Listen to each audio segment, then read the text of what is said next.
একের পর এক নতুন প্লেয়ার পাচ্ছে চেন্নাই, নতুন করে সাজছে এই দল। তাহলে কি এবার রয়েছে কাপ জয়ের সম্ভাবনা? চলতি আইপিএলে যেন কিছুটা অফ লাগছে চেন্নাই সুপার কিংসকে। 5 বারের আইপিএল জয়ী দল এবার 5টি ম্যাচের মধ্যে 4টিতে হেরে গিয়ে পয়েন্ট টেবিলে রয়েছে সবার শেষে, যার ফলে এবার সিএসকের কাপ জয়ের সম্ভাবনা খুবই কম বলে মনে করছেন তাদের সমর্থকরা। নিরাশার মাঝে এবার আশার আলো দেখতে শুরু করেছে চেন্নাই। দলে যোগ দিচ্ছে একের পর এক নতুন প্লেয়ার। কিছুদিন আগে চোটের কারণে দল থেকে শুধু নয় গোটা আইপিএল থেকে সরে গিয়েছিলেন চেন্নাইয়ের অধিনায়ক ঋতুরাজ গায়কোয়াড়, আর সেই জায়গায় এসেছেন আয়ুষ মাত্রে।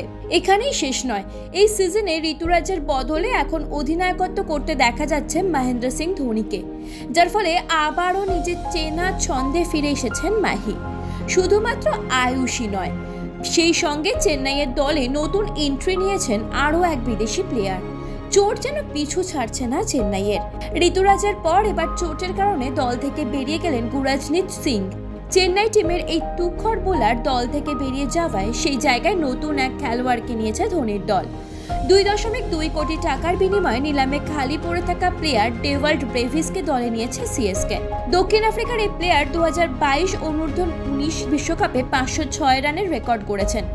এখানেই শেষ নয়, টি-20 লিগে 52 বলে 162 রানের রেকর্ড থাকার পাশাপাশি 81টি টি-20 ম্যাচে 1787 রান করা এই প্লেয়ারকেই এবার মিডল অর্ডারে নামাতে চলেছে চেন্নাই।